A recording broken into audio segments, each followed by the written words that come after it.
What's up, Norskies? I'm Ben. And I'm Charlie. We have a ton of announcements this week, so let's get right into it. NHS is hosting Cupid's Carnival on February 18th to benefit the Leukemia and Lymphoma Society. Clubs are encouraged to host a booth with carnival games for kids. Contact Megan Meese for more information. DeForest FBLA hosted this year's Region 5 Leadership Conference here at DeForest High School on Saturday, February 4th, 2023. At the regional conference, members of FBLA from 22 different schools in the region competed in objective tests, case studies, performance events, all related to business and leadership topics. Members also had a chance to participate in workshops run by DeForest FBLA officers as well as Wisconsin FBLA state officers. In addition, we hosted a keynote speaker who spoke about his own business and an entertainment session before our closing and awards ceremony. If members place top 4 in their event, they will move on to the State Leadership Conference being held in Green Bay this year on April 17th through the 18th. If placing at state, members will qualify to move on to the National Leadership Conference in Atlanta, Georgia on June 27th to the 30th. DeForest FBLA is so excited to be the host of this year's Regional Leadership Conference with our very own Lucy Manzetti as the 2023 Wisconsin FBLA Region 5 Vice President. Go Norskies! Coming soon, DHS Writing Center. Come to the Writing Center during 2A flex times to get some time to collaborate on your writing assignment. GSA is running their Crush Can sale. Remember to buy a Crush Can for your crush. All profits go to Rainbow Railroad. Order slips are due tomorrow, February 8th. See your advisory teacher for an order slip. BIPOC is running a food drive from February 7th through the 14th. All donations go to the Forest Windsor Food Pantry. The food drive is looking for certain kinds of donations on certain days. On February 7th, bring in canned foods. On February 8th, bring in paper products. On February 9th, bring in cereal products. February 10th, bring in boxed foods. February 13th, bring in personal care items. And finally, on February 14th, bring in cake mix and frosting. Bins for donations will be located at the main entrance of the school. Here are your sports for this week. On Tuesday, JV, JV2, and varsity girls basketball play Watertown at 5:45 and 7 p.m. Varsity hockey plays Paseo High School at 7:15. On Thursday, JV, JV2, and varsity boys basketball played Fort Atkinson at 5:45 and 7:15. On Friday, JV and varsity boys hockey take on Ashland at the Poppy Waterman Arena in the Wisconsin Dells at 5 and 7 p.m.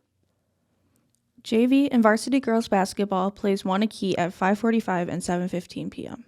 On Saturday, boys wrestling will be competing in the regionals starting at 9 a.m. Boys swimming has sectionals at 1 p.m. at the Sauk High School. Boys JV, JV2, and varsity basketball takes on Beaver Dam at 5:45 and 7:15 p.m. Here are your activities for this week. On Tuesday, there is an FCCLA meeting during 2A Flex. On Thursday, there's a BIPOC meeting at the library during 2A Flex, and there's a captain/open gym for girls lacrosse at the 7-8 gym at the middle school from 7 to 9. On Friday, FCCLA is baking cupcakes during 5B and 6B Flex, and there's a D&D meeting after school until 4:40.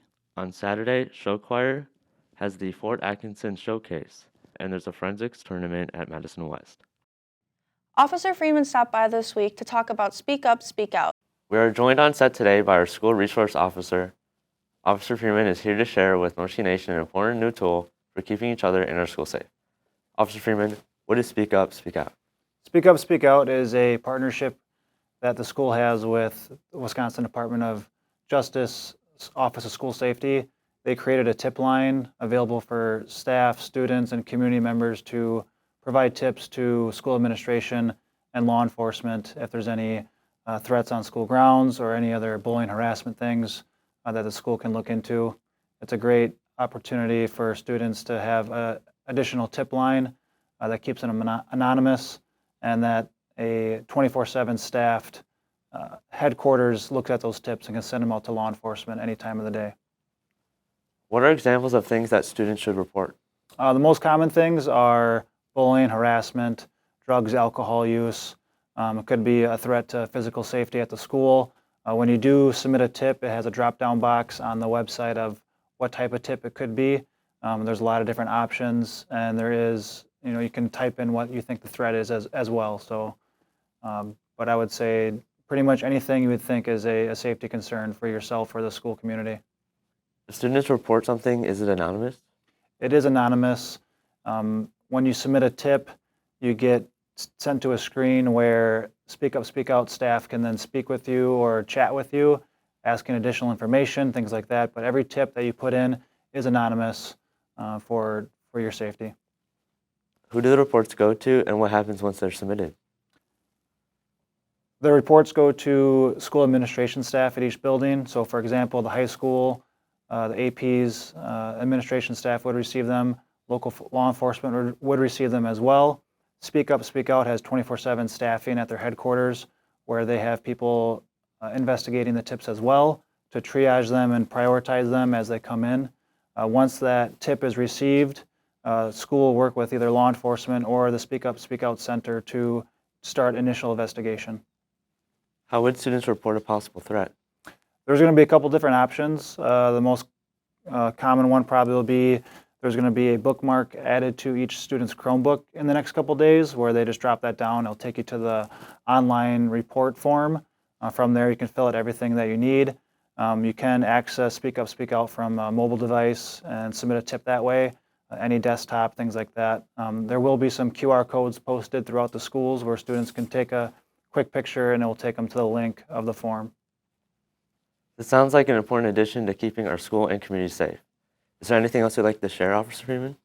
I think this is a great tool that our school can use to keep our school and community safe. I just want to stress if there is an actual threat or a safety concern on school grounds, this shouldn't replace the 911 call. So if there is an immediate threat, I encourage you to call 911. This is just another tool that we can use in our community to keep us safe. If anyone has any questions about it or need further guidance, you can always come visit me or ask to speak with me. So, thank you so much for joining us today. But before you go, we have something special for you. All right, what do we got here? Spin the wheel. White. The white one. I think this is it.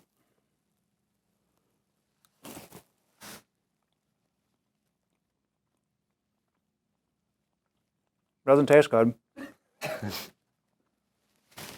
don't even know what that is.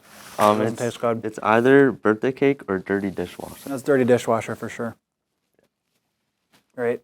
Well, thanks for that. Yeah, thank you for joining us today. No problem. Thank you for having me. Go Norskies. I'm Ben. And I'm Charlie. Thanks for tuning in this week.